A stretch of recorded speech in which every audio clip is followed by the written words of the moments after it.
Hello, good afternoon. Happy Monday. Welcome to our Peer Power webinar, Harnessing Workforce Dollars to Scale Youth Peer Support and Transform Schools. My name is Gabby Tilley. I use she, her pronouns, and I'm the Associate Director of Policy and Partnerships at the Los Angeles Trust for Children's Health. And I'll let my co-host, Chris, introduce himself. I'm Chris Anthony, he, him. I am the Policy Analyst for the LA Trust.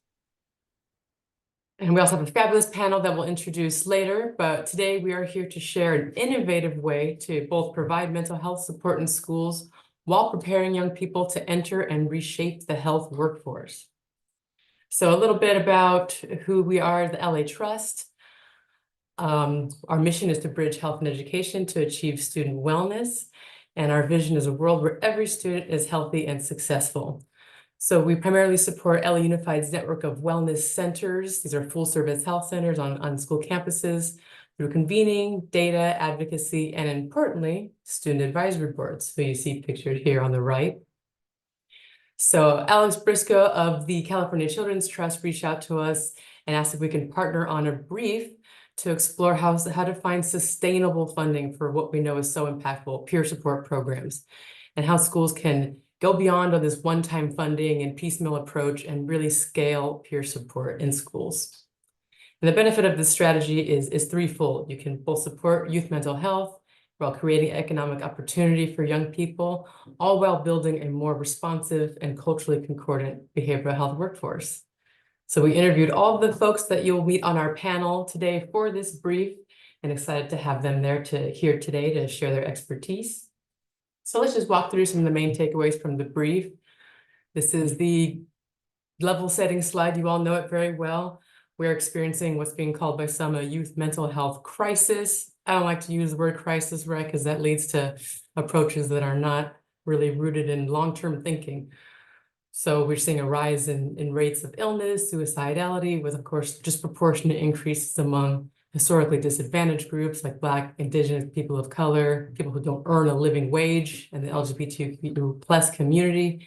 At the same time, we're seeing a workforce crisis, not enough healthcare providers, not enough counselors in schools, and we see the largest gap among providers who can relate to the experiences of BIPOC, low-income, and LGBTQ+ communities. So it may seem overwhelming when we look at these headlines and all the data, and for many of you, the lives that you live in schools and working with young people. But we believe that system transformation is possible if we invest in youth-led prevention and promotion. We're really talking about that upstream, or in MTMSS, the tier 1 supports.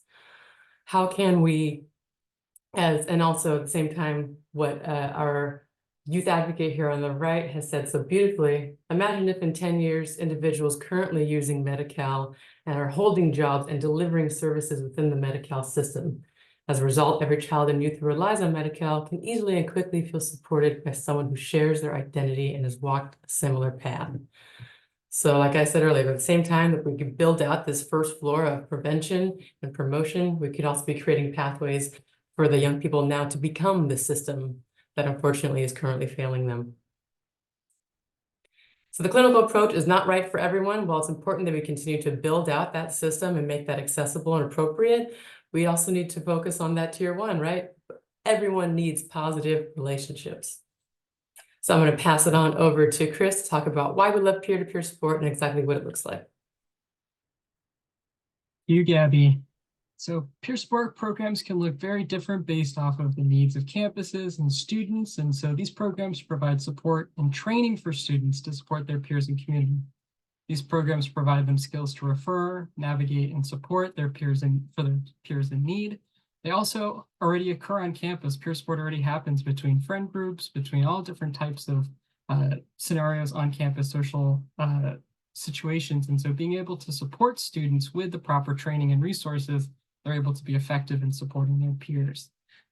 Really want to highlight these 2 quotes from Jocelyn and Carmen that really provide really great insight into the power of peer-to-peer. And so for the heal aspect, understanding that Jocelyn said, last year I had a chance to help someone that was impactful for their life. Last year when I was talking to her, she was a caterpillar, and this year she's turned into a butterfly, and we're still in a relationship. And so that's a really great example of the healing aspect of it.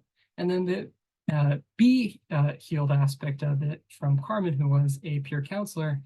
Now, after peer resources, I'm very well read into terms of emotions. I'm able to regulate myself and support my friends, my teachers, and my family. So not only themselves, but also their community as well.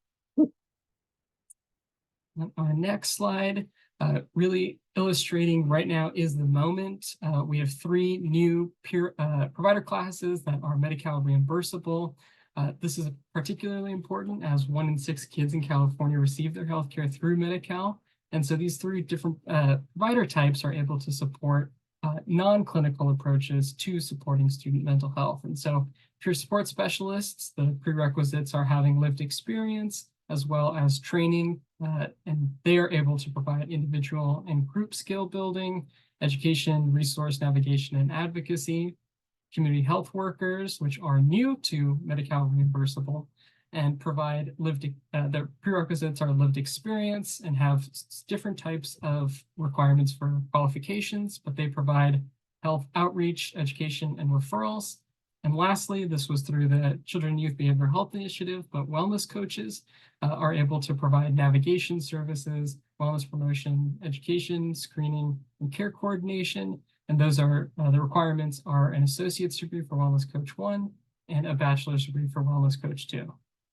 And I will hand it back to Gabby to talk about how we can fund peer-to-peer in schools. Thank you, Chris. Yeah, all of these provider types can run peer programs, and the peers themselves, the young people, can become these providers shortly after high school. So this is all part of the amazing opportunity that we have right now. But how do we fund it? Great question.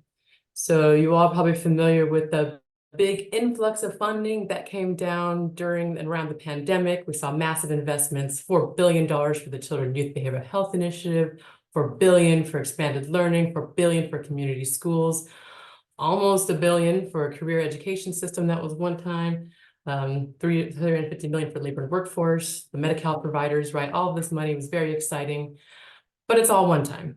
Aside from the Children and Youth Behavioral Health Initiative's fee schedule and expanded learning, all this money is one time, which really doesn't inspire innovation or making folks want to start something they don't know how they're going to fund afterwards.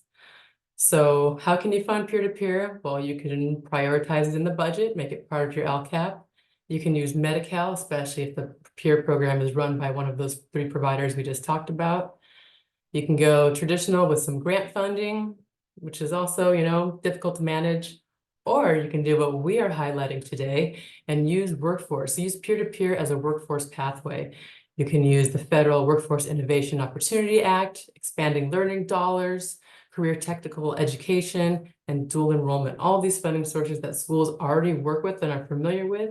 It's just shifting exactly what they are funding. And over here on the right, we have a nice chart from the California School-Based Health Alliance that shows you the kind of continuum of peer support programs. You can pick whatever is right for your school and your resources, and many of these different types fit within these 4 buckets that we're talking about. So we'll start off with the Workforce Innovation and Opportunity Act. This one's probably the least tapped source that we're going to discuss today, largely because it usually was pertaining to out-of-school youth, so folks who were not connected to their schools. But now, because of a 2023 policy change, there's a waiver that allows more flexibility to enroll in school youth if they fit into one of the categories that's on the bottom left of this flyer there. So we didn't find any examples of a peer-to-peer program that uses WIOA in schools, but the potentiality is there. Schools can partner with a workforce provider to create the programs that uses peer-to-peer, as we said, as a pathway into the workforce. And then I'm going to pass it on over to Chris to talk about our other 2 opportunities. The first out of these other 2 opportunities is CTE, Career Technical Education, and dual enrollment. These programs prepare students to either enter into the workforce or continue their education at higher education institutions. These opportunities provide students the ability to learn while in school. And so the CTE programs usually come with some type of training component or some type of certification at the end of that school program, and is able to be done concurrently during the school day.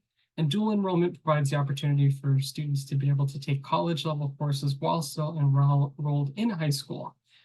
In particular, what's really exciting about the dual enrollment program is that students would be able to start taking credits towards a wellness coach certification while in high school concurrently at the same time.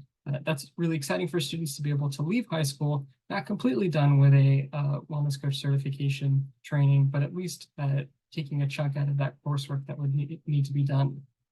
The next opportunity that we have is expanded learning. This particular subset is funded in the state of California at $4.4 billion a year. And so that's ongoing funding available. And so this is really a ripe opportunity and ripe space to be able to use this type of funding for these programs. They take lots of different shapes and sizes for expanded learning opportunities. And so places like the LA Trust are trying to explore what ways that we're able to use our student advisory boards as an expanded learning opportunity program, and being able to have our students work as ambassadors on campus to navigate peer-to-peer services. We are not currently funded by expanded learning, but would be able to in the future. This also provides really great opportunity for places like LAUSD, who are exploring new opportunities to have a social work class as a CTE, and being able to link that to our student advisory boards, which would be able to fill those community service hour requirements.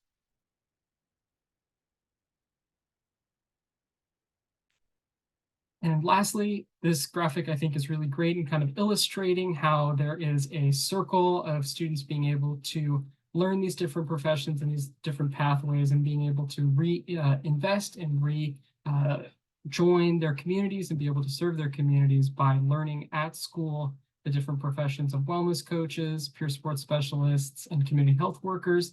And this is just an example of different institutions and places that students who are trained are able to work within their own communities, kind of a circular opportunity of being trained and being able to then serve their own communities after being trained. And lastly, to learn about how that can actually happen, I'm excited to introduce our panel today. Our moderator, Jevon Wilkes, is the Executive Director of the California Coalition for Youth and also the Director of Youth Engagement at California Children's Trust.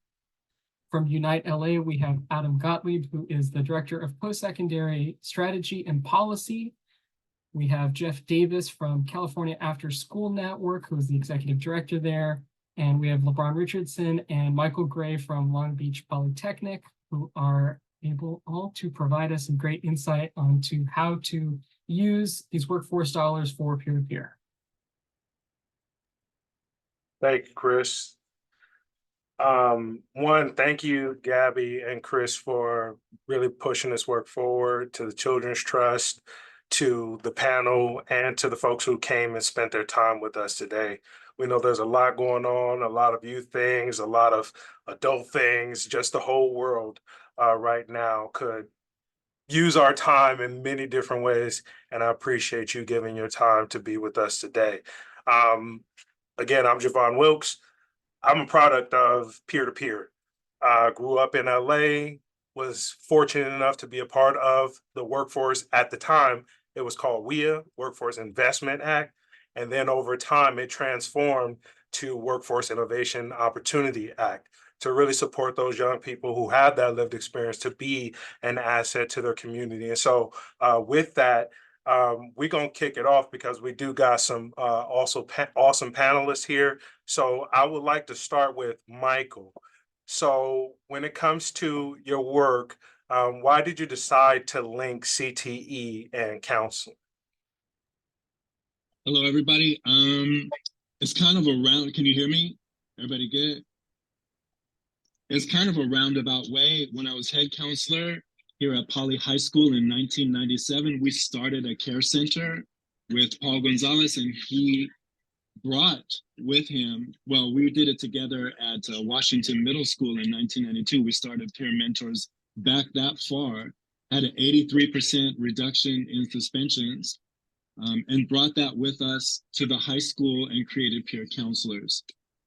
That's all Paul did. Paul, that was his school counselor responsibility. saw about 1,800 students a year between himself and the peer mentors, the peer counselors. But slowly the district kind of took away that as his sole responsibility and decided they needed to make him into a real school counselor and added a caseload of academic counseling for the students, about 150.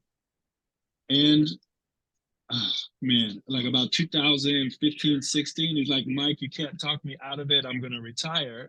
Will you come? Because I had left and went to a couple other schools at that point. Will you come back and keep the care center going? I'm like, cool, most def. And he said, well, I forgot to tell you that they're reducing my spot to a half-time position. I'm like, it doesn't matter. We got to keep it going. So I came back to Poly, and for 2 years, I did a full-time gig on a half a check, and we kept seeing the students. We kept creating the peer mentors. And then halfway through the second one, they're like, oh, well, we're going to fold this job responsibility into someone else's thing, and we're going to pretty much get rid of the care center. I'm like, mental health is like a big deal. It's been forever. We're trying to tell you. So our health science teacher came across the yard in her bare feet and said, look, get your CTE credential. And I said, cool. So I went, got my CTE credential. I already had a teaching credential, became part of the meds pathway here at Poly. And I teach social work and community advocacy, as well as developing future mental health professionals. And it's been a blessing, like right here, like, look, there we go, right there. We're having a chill day. But I don't know, that's where we're at. And that's how we got with the CTE class. It's a blessing and a meds pathway. Thank you, Michael. As you discussing and actually in the work right now with young people to elevate them, I like to shift it over to LeBron. What do you do as a peer counselor, and what impacts has it had on you? Yeah, so my name's LeBron. I'm a product of Mr. Gray's peer mentor system. Just kind of being a peer mentor has kind of helped me just grow more as a person. I want to pursue psychology. Well, I'm going to college next year, so I wanted to pursue psychology. So being able to help students at such a very young age not only helps them, but it also helps me because that's what like I said, I want to get into. And, coming off the pandemic, a lot of students just, it's kind of hard for them to enjoy school because they were online for about a year and a half, give or take. So people are still kind of adjusting to it. So being able to really just, talk them through it and just letting them know that there's somebody there for them to talk to. Like, I got to meet this one student named Benjamin a couple weeks ago. He runs track, plays football. It's a really cool kid. But it's just students that, want to be heard. Like some people don't have an outlet of, oh, I'm feeling this way. Who can I talk to? Or, I don't know how to express this. And being a peer mentor helps people to kind of express that in their own way. And yeah, I enjoy doing it. I'm glad Mr. Gray has let me be able to do it. And I'm looking forward to continue doing it outside of high school with psychology. So. Okay, building on that workforce, another question for you, Michael, real quick. So what is your vision for peer mentor on campuses? We're trying to create 4,000 peer mentors. That's our whole student body, right? And based on just really quick, we've settled on the research that shows 4 life skills for a lifetime. That's what we call them. Learning productive stress response skills, living in gratitude, which opens the way for more positive thinking. Like, we don't really come up to school, to kids and say, like, look, you need to be more positive. We're like, no, practice gratitude, helps with forgiveness for themselves, all sorts of stuff. So that's 2. Third is catching your negativity through accurate thinking, those skills. And then the skill of taking care of your sleep, what you eat, drinking more water and less monsters, and exercising and moving more. Those 4 things together are really what we go for. And we mentor the students at Roosevelt Elementary School. So not only here at Poly, but we go across the street. We're lucky. We just had a panel of 15 peer mentors go over there today to help alleviate a bullying problem that rose up just like within the last week. So I don't know. And then lastly, we're trying to build a citywide, a community-wide project, because it can't just be here at school. We're working with community elders, faith organizations, restaurants, businesses, city government, to try and get everybody to build their foundation at their place of business or whatever around those 4 life skills. All right, Michael. 4,000 plus. I'm looking forward to it. With that, Jeff, what are the advantages of operating a peer-to-peer program and other mental health interventions in expanded learning settings? Yeah, thank you for the opportunity. And I'm just going to drop a link in there to the quality standards for expanded learning in California, which I'll reference. But just a big shout out to Michael. I mean, what a great vision, right? Every student on campus, a mentor, right? And I think that those are the types of high expectations that the youth are quite frankly ready for. And so I'll just sort of start with what is expanded learning in California a little bit. Expanded learning in California has 3 public funding sources: the After-School Education and Safety Program, the federal 21st Century Community Learning Centers program, which also funds high school programs, and something that's getting a lot of attention these days, the Expanded Learning Opportunities Program. Between the 3 of those funding sources, that's funded at $5 billion. It goes TK through 12. 21st Century funds being the primary high school funding. So noting that we share the same type of vision that was shared earlier about how we leverage workforce funding to provide more opportunities like this for older youth, which is critical. But quality expanded learning programs, that means before school, after school, summer, intersession, right? Anytime when school is not in session, the quality standards for expanded learning are grounded in the research-based conditions that we know support thriving children. These are the also consistent with what we measure in the California Healthy Kids Survey: caring relationships, high expectations, opportunities for participation. So if you just look at relationships being at the heart, and one of the standards themselves being youth voice and leadership, for expanded learning, you can see already that these are environments that promote thriving. We often say love is a research-based approach, and it does not require any sort of credentialing, right, to create those types of positive relationships.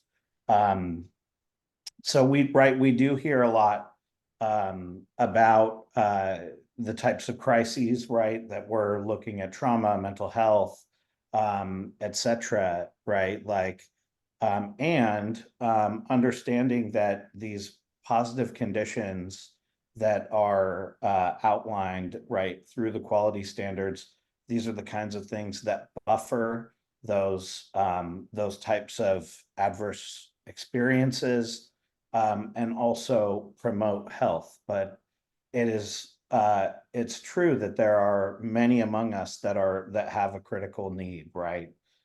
So we were able to work actually through our partnership with Youth Opioid Response with a couple of existing expanded learning programs, one in a rural environment, one in a suburban environment, and found that once they were able to establish a variety of community partnerships, it is very easy to create navigation pathways from the expanded learning space to other sort of spaces that can help to sort of meet their needs. So we've seen that expanded learning programs can be an effective vehicle for navigation pathways. Just a couple of more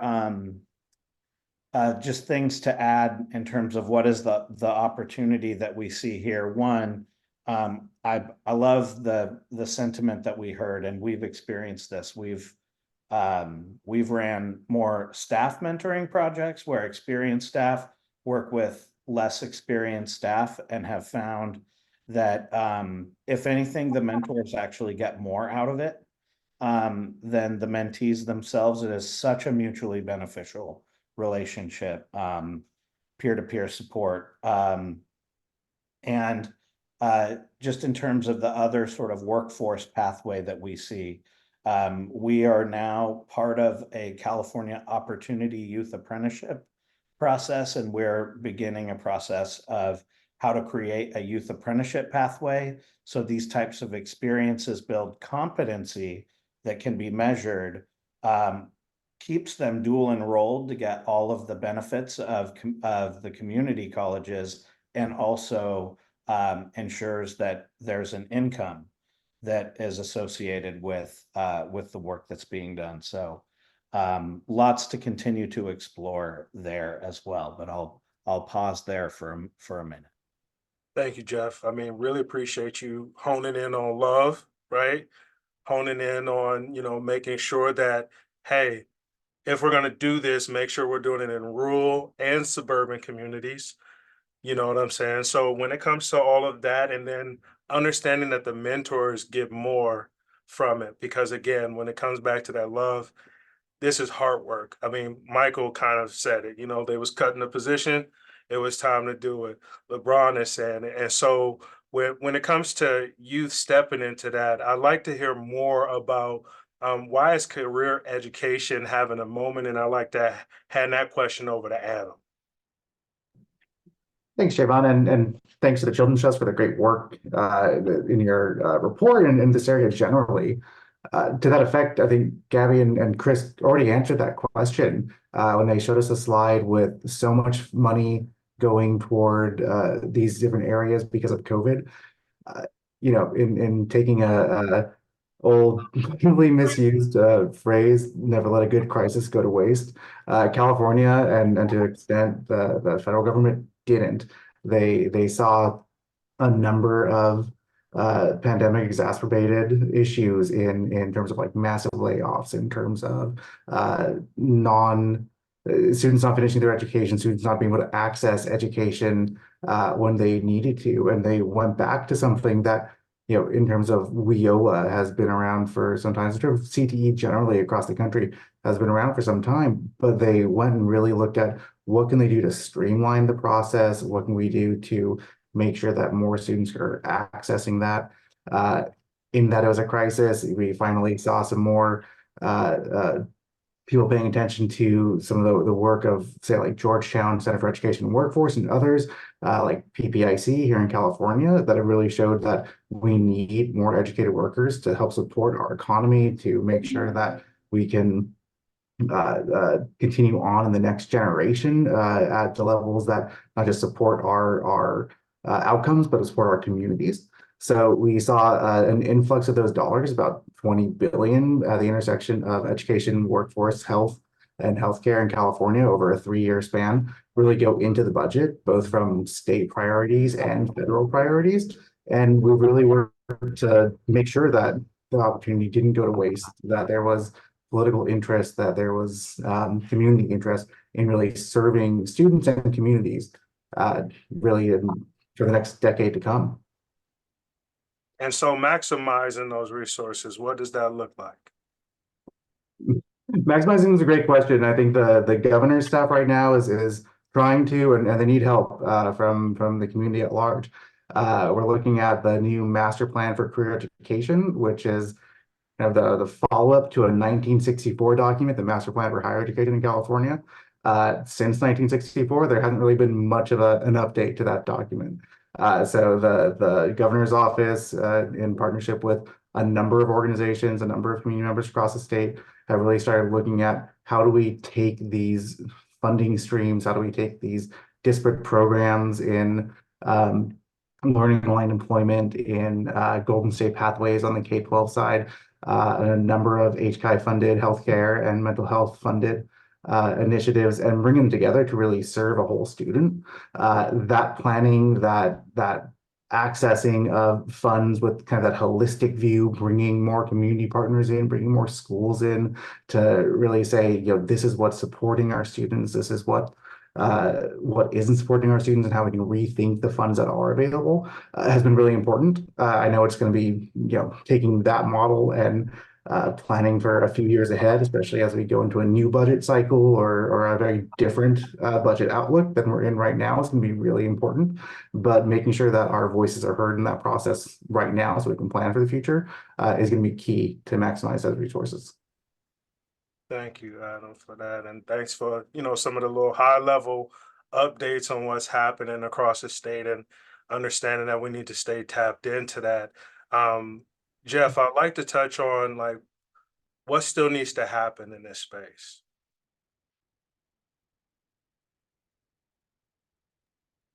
Yeah,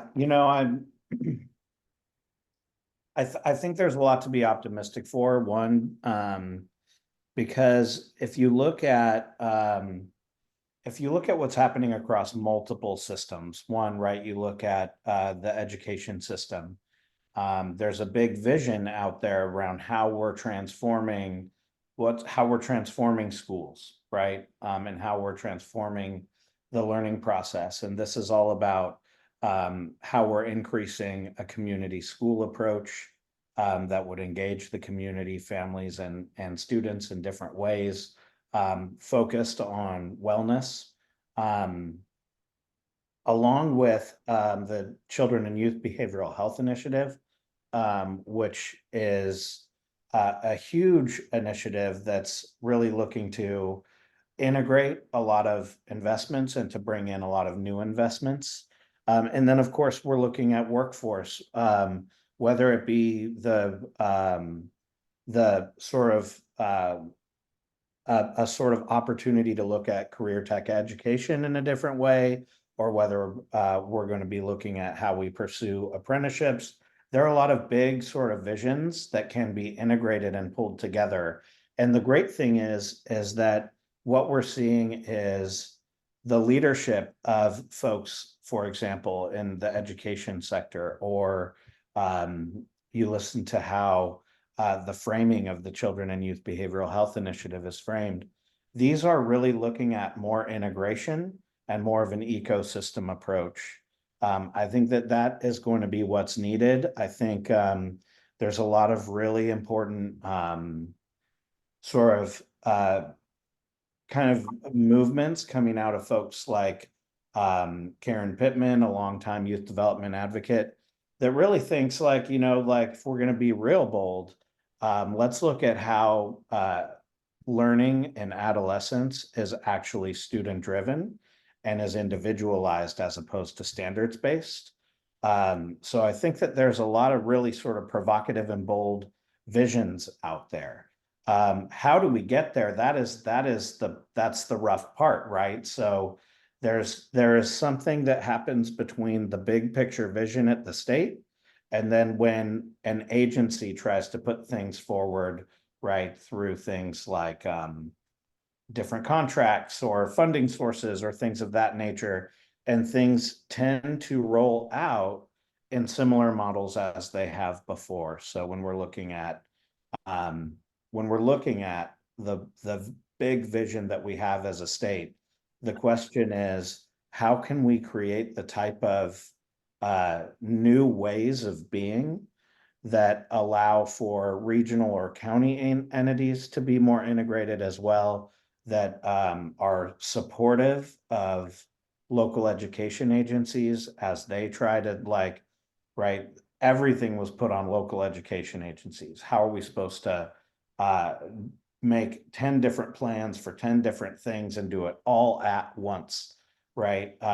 So in doing so, we may have actually worked a little bit counter to the vision of integration that's coming from the state.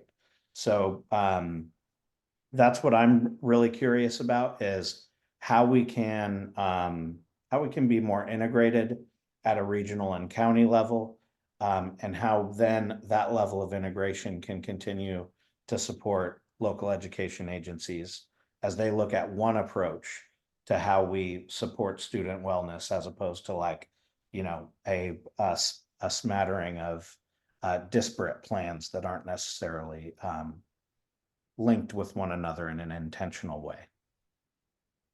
Look, sorry that we're gonna have to do this. I'm gonna have to jump to get the door real quick. I'll be right back.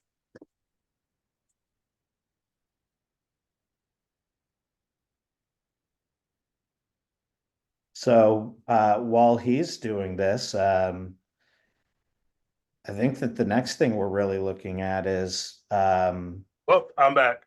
okay, you're All right. back. Yes. When you were talking about kind of, everything that was going on and the opportunities and the visions, I literally had to go run to the door and get a package. They was looking at me, I was looking at them. I tried to give them the code, it didn't work. But I thought it was gonna come to me, but ran. That was Thank you, quick. Jeff. That was quick. I saw you was about to take over. I appreciate you. Appreciate you. With that, in moving this work forward and thinking about how much more, what's not happening, I'd like to get to the heartbeat of it because that's a topic that keeps coming up. Michael, where is the heartbeat at right now? It's it is totally okay. We have more mental health services on campuses and in our communities than ever before, but it's not like the challenges keep like exponentially growing. So that's part of the answer, but it's not the answer. The answer is we work to prepare people to be powerful, like creating people that have these skills and then want to share them with other people. That's the magic. So that's why we're going for what we're going with the community-wide project, because even just, I don't know, just even at our school is not enough because families need it. We're about to go through, not to be some sort of person that can tell the future, but we're about to go through difficult economic times. It just really feels like it. And it's going to get worse unless we can create this power within people. Have you ever been to a barbecue, right? Everyone's been to a barbecue and you get that plate. It's a really thin plate and you can't put nothing on it, right? And everyone in education and even in the business world or whatever is like, oh, you're giving me more to do, more to put on my plate. And that's what it feels like. No, this stuff is actually building the plate. So you have the plate that you can put the mac and cheese and the whatever on. My wife's vegan. Right? That's what we're trying to do. We're trying to build the plate as opposed to just put more whatever on the plate. And unfortunately, people are perceiving what we're trying to do as more on my plate and not the plate itself. So that's where it's at. Mind, body, spirit. The research is in, it's been in, the science is solid, and we just need to get the will that everyone participates with this. Okay. LeBron, how's your heartbeat in this space? My personal heartbeat, or how do I feel like the school's heartbeat is? Give me both. Okay, yeah. I would say for me, I enjoy helping people. So whenever I get the opportunity to do stuff like this, or throughout the whole school helping students, I'm all for it. So especially when it comes to mental health, that's something that I can really relate to.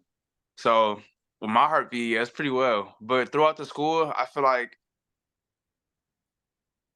of course it can improve, but because I transferred to Poly my junior year, so I've only been at Poly the last 2 years. But seeing people in Mr. Gray's class, coming to get advice, or even students in my class wanting to help other students, I think we're for sure making progress. Whether it be with wanting to help a student going through something very serious, or even just needing somebody to talk to. So I would say overall the heartbeat is, I guess, moderate, but I mean there's always levels for improvement for sure. So Okay. Thank you. yeah. And this is the heartbeat, y'all. Y'all hear from our beautiful guests, Michael, LeBron, Adam, and Jeff. And I'd like to open it up real quick. Michael. Just really quickly, just having our meds pathway on campus. So Jackie, Ms. Lasserton does the medical part. I do the mental health part. 40% of entire Poly students put health science and human services as the first, second, or third career choice. And our meds pathway put 60% first, second, or third choice.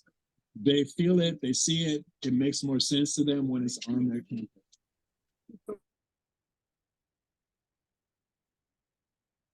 I know we definitely got some time and wanted to, Gabby, is it cool if I open it up to some questions? I think we got deep.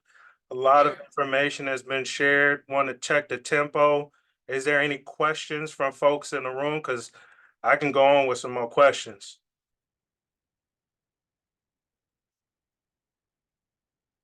Anyone in there? You can raise your hand.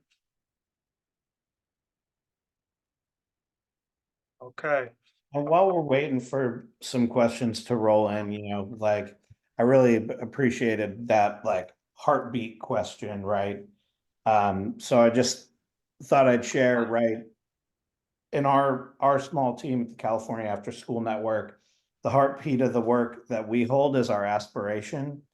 And we aspire toward a global human-centered society. That's why we talk about love as a research-based approach, and that's what we like to move.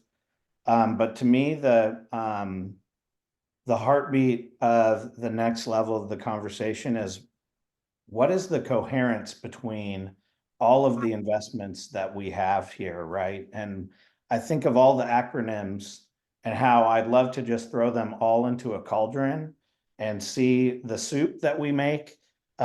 Because to me, that soup looks like love as a research-based approach. And so how do we look at the investments that we do have, right? I know that there's a lot of folks that are focusing on scarcity right now, and they're looking toward a quote unquote fiscal cliff. So in those times, how do we look at the coherence across everything that we do have? And then how do we best focus those resources on what our children and our families and our communities truly need, right? And how do we come to understand that?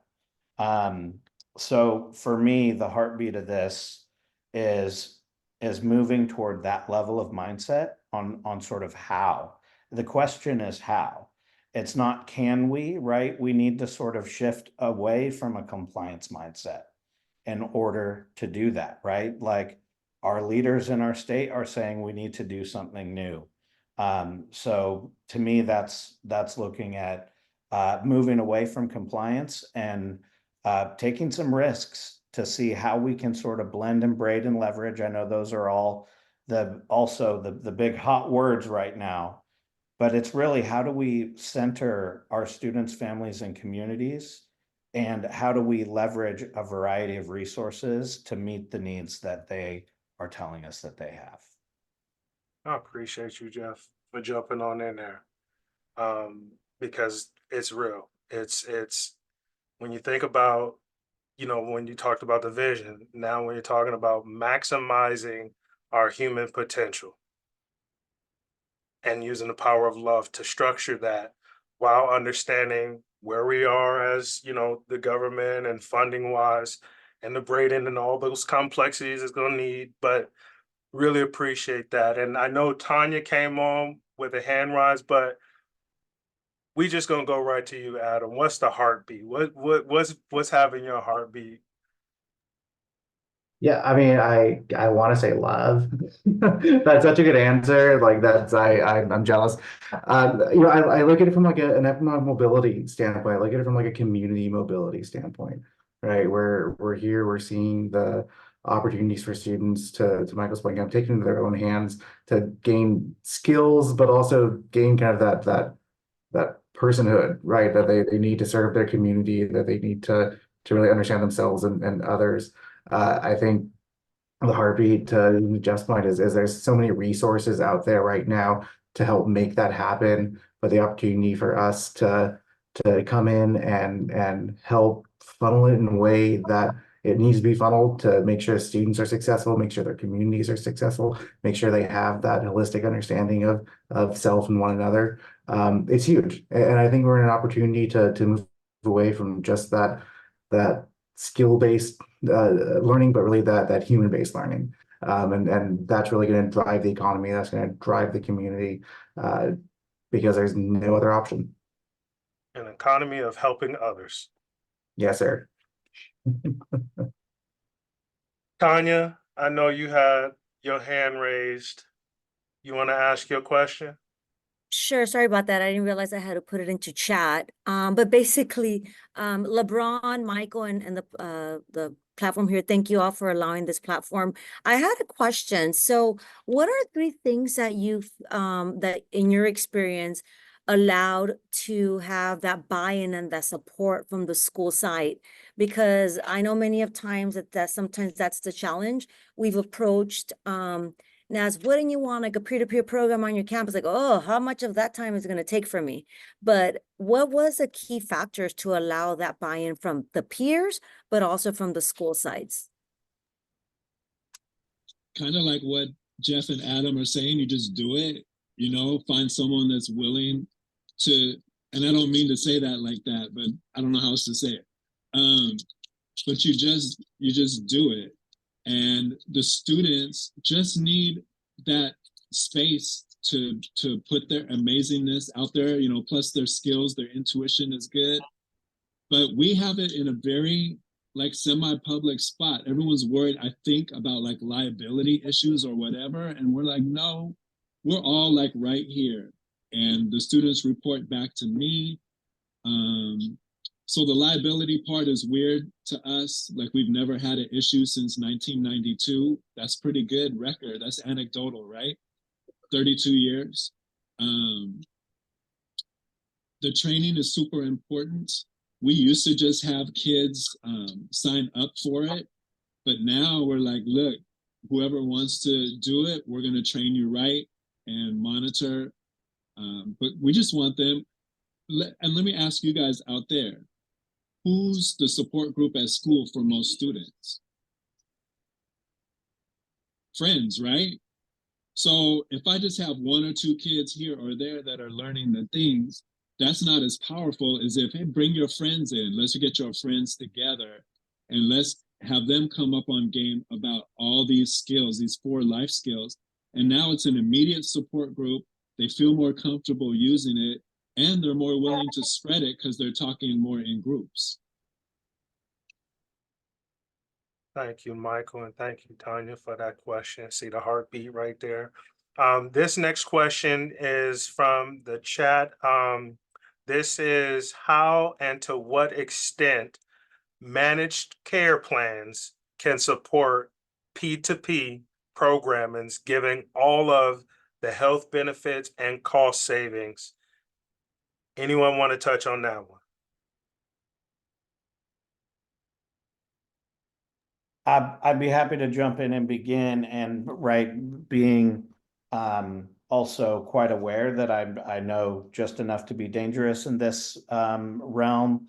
But back to the previous question about buy-in, you know, Simon Sinek has that law of diffusion of innovation, right? That if you do find that handful of willing folks and they sort of take the charge, then all those folks that you used to be trying to twist their arm would be like, wait a minute, why didn't I ever get this opportunity, right? So definitely starting with those that are already shared the vision, I think is a good way to sort of get some spread and some maybe delayed buy-in.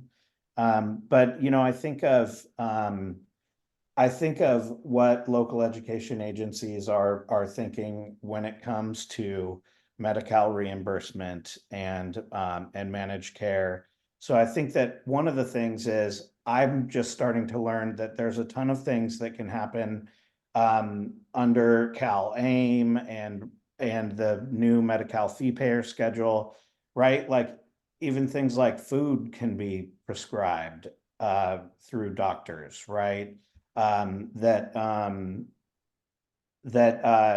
tier 1 interventions like peer-to-peer opportunities like this can be sustained through Medi-Cal reimbursement. And of course, I'll just sort of share where I see expanded learning and the expanded learning opportunities program coming into this is, right? Like the question you're probably going to hear is, what about instructional minutes, right? This feels like extra, right? But oh, but you have an expanded learning program. What if this was part of your expanded learning? And that can strengthen school and expanded learning partnerships.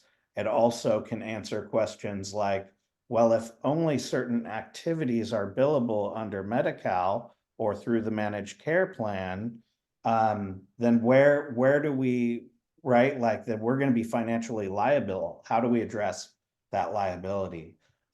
Expanded learning funds are flexible enough to support that process and might help to convince local education agencies to work better with managed care plans and or through the new Medi-Cal fee payer schedule to provide these types of opportunities within the context of an expanded learning program to not only advance the vision without extra, but also to address that financial liability part. Thank you, Jeff. Now I see we have a hand up, Marina. Marina. Hi, everybody. Thank you so much for allowing this space to have a conversation. I'm wondering if there's a version of this that exists for the middle schools. We started at Washington Middle School right here in 90813 or 90810. I forget what part is over there for Washington Middle School, just right in the neighborhood. And again, the combination of creating a care center, which pretty much everyone has wellness centers. I know now it's going to be, how do we keep them going? Because the funding is going to be gone next year.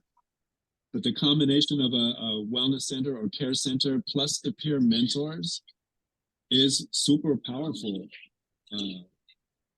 I don't know, it's really effective at middle school. They love to peer. But again, just making sure that they're well-trained, that it's really close by to the grown-up or grown-ups. And back to the first question, 2 seconds, about how do you get started?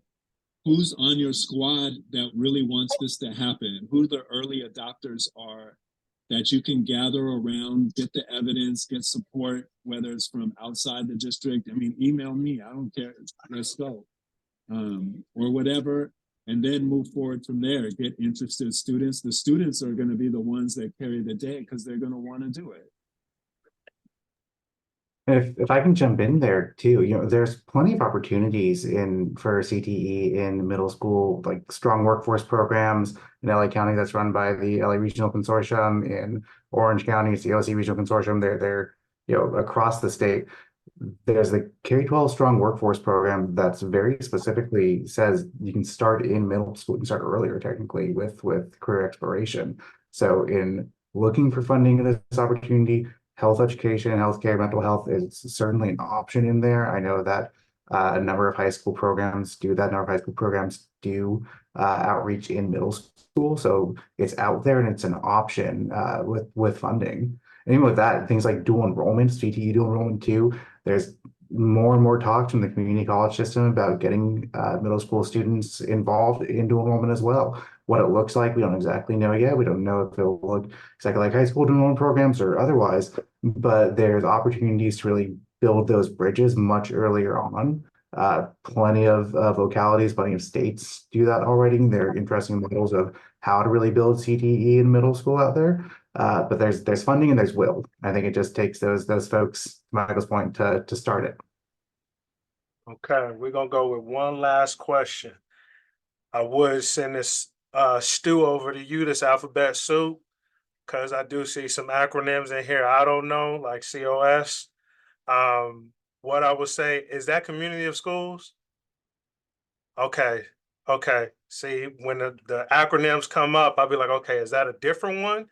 Okay, would community of schools adapt/support P2P as part of the framework?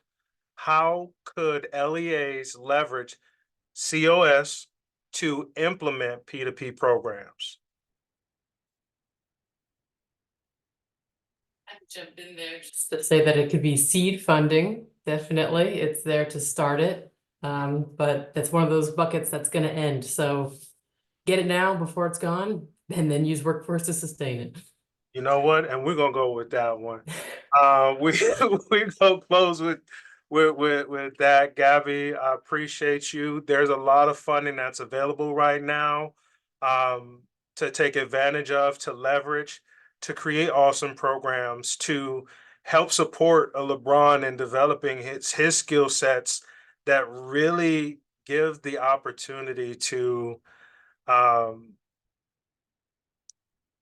just move this forward, move this work forward. And so with that, I'd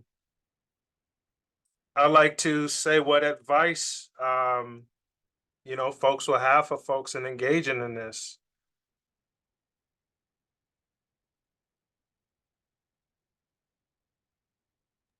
I can start. I'll just say build a coalition. I think right now that there's 50 folks on this call. That's 50 voices that are probably similarly aligned, wanting to make sure we're serving our students, we're serving our communities.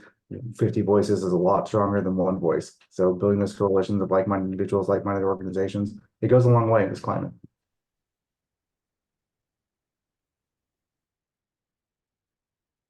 Jeff?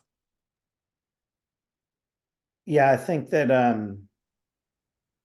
we're the ones that we've been waiting for. So it's going to take us to be like, let me translate this to MTSS. Let me translate this to multi-tiered systems of support. Let me translate this to positive behavior interventions and supports. Let me translate this to community schools. Let me translate this to expanded learning, because really what it takes is all of our hands.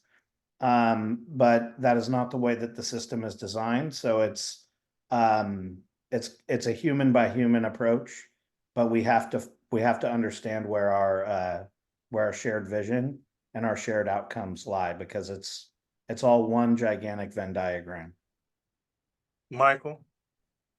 I was going to defer to LeBron, and then I'll jump in if that's cool. Oh no, I would say let's let LeBron go last. That's okay. No, that's right. Okay, no, you're right. Saying. We've got the saying about watch, do, teach. That's the highest form of learning. And then secondly, so we got to learn it, of course, but the ability to share it, the space to share it, really creates real knowledge. And then from Atomic Habits, we do not rise to the level of our goals. We fall to the level of our daily habits, our systems. And that's exactly what what's going on. We're falling to the level of our habits, as opposed to, and we're not rising to our goal. LeBron, you get the last word.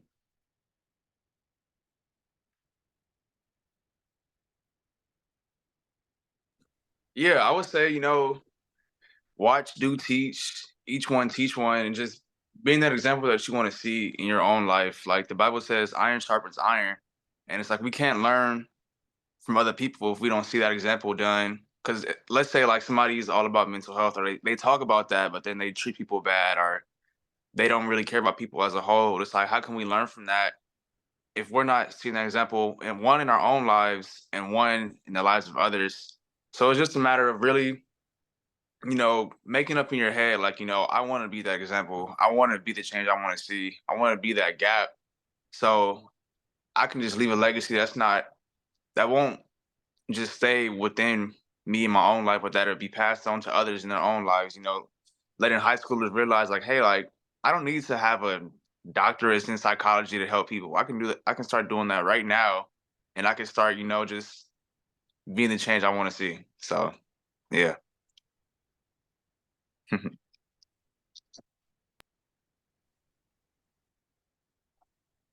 Thank you all so much. Panelists, incredible. All of you, thank you so much for your time. And we'll send a bunch of resources for y'all to consider. All right. Take care, everyone. Have a great rest of your week.